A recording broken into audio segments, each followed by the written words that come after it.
जय सद्गुरू मैत्रिणींनो, कसे आहात? मस्त आहात ना? तर मी पण मस्त आहे. नेचर ब्लॉग रेसिपी या चॅनलवर आपलं खूप खूप मनापासून स्वागत. मैत्रिणींनो, आज बनवणार आहे मी शिळ्या चपातीपासून म्हणजे शिल्लक राहिलेल्या उरलेल्या चपातीपासून मस्तपैकी नाश्ता. तर नेहमीच पोहे खाऊन उपमा खाऊन कंटाळा येतो, म्हणून चला तर काहीतरी नवीन बनवूया. तर इथे रेसिपी पाहूया आपण. आता इथे मी उरलेल्या या शिल्लक राहिलेल्या 2 चपात्या घेतलेल्या आहेत. एकदम नरम चपात्या आहेत, मस्त. आणि आता ह्या चपात्या आहेत, यांना आपण अशा कट करून घेऊया. तर आपण कोणत्याही आकाराच्या, लांब, चौकोनी, तर इथे मी समोसाच्या आकाराच्या अशा कट करून घेणार आहे.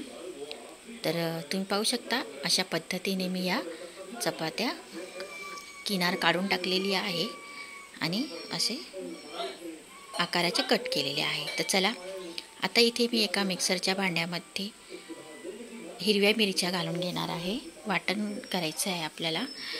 तर इथे तुम्हाला तिखट कमी कसं लागतं त्याप्रमाणे घ्या. तर इथे मी थोडं आलं आणि लसणाच्या 7-8 पाकळ्या घेतल्यात. इथे मी कोथिंबीर चिरून घालणार आहे, वाटणार नाही. तर वाटण मी करून घेतलेलं आहे. आता आपण एका बाउलमध्ये बेसन पीठ घेऊया, चण्याचं पीठ. तिथं 2 वाट्या मी घेतलं आहे बेसन पीठ. आता आपल्याला घालायचं आहे जे मी वाटण केलं होतं, हिरव्या मिरची, लसूण, आल्याचं, ते घालणार आहे. आता आपल्याला घालायचं आहे जिरं. जिरं तुम्ही वाटणामध्ये दळून घेतलं तरी चाललं असतं, पण मी वरून घातलेलं आहे. छोटे चमचे जिरं घातलं आहे आणि नंतर तो चमच्याने ओवा घातला.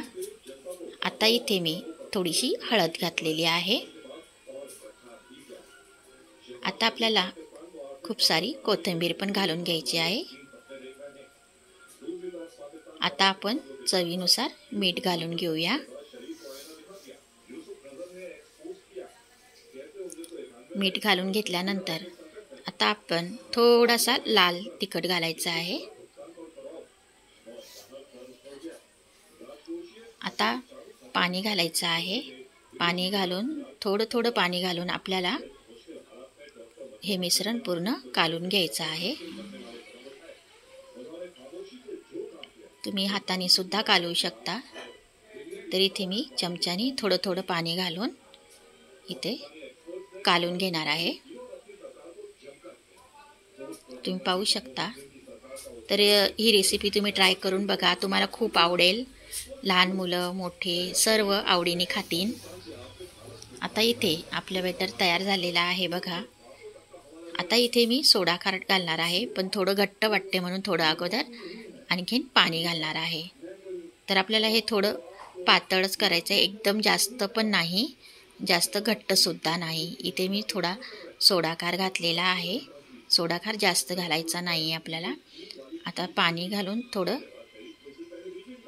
पातळ झालेलं आहे. हे पहा, मस्त झालेलं आहे एकदम. आणि इकडे नाश्ता आणि इकडे माझा चहा पण आता उकळलेला आहे बघा. इकडे चहा आणि नाश्ता. आता मी इथे कढई ठेवले. कढईमध्ये तेल आपलं गरम होत आहे.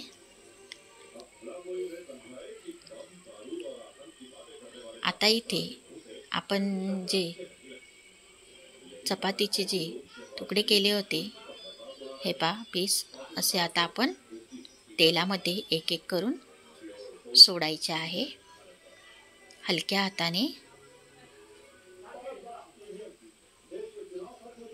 तर मैत्रिणींनो, रेसिपी जर माझी ही आवडली असेल तर तुम्ही लाईक करा, शेअर करा. नवीन व्हिडिओ कोणी पाहत असेल तर सबस्क्राईब करायला विसरू नका. आता पहा, एक बाजू आपली थोडी होऊ द्यायची आहे आणि मग आपल्याला असे पलटी मारून घ्यायचं आहे.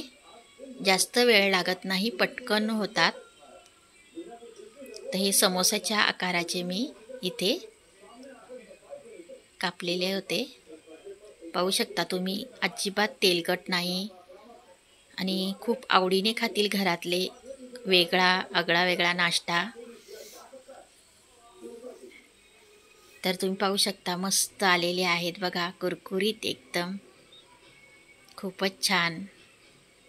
तुम्ही ही चटणी बरोबरसुद्धा खाऊ शकता. अजिबात तेलकट नाहीत. तर चला मैत्रिणींनो, भेटू पुन्हा पुढच्या व्हिडिओत.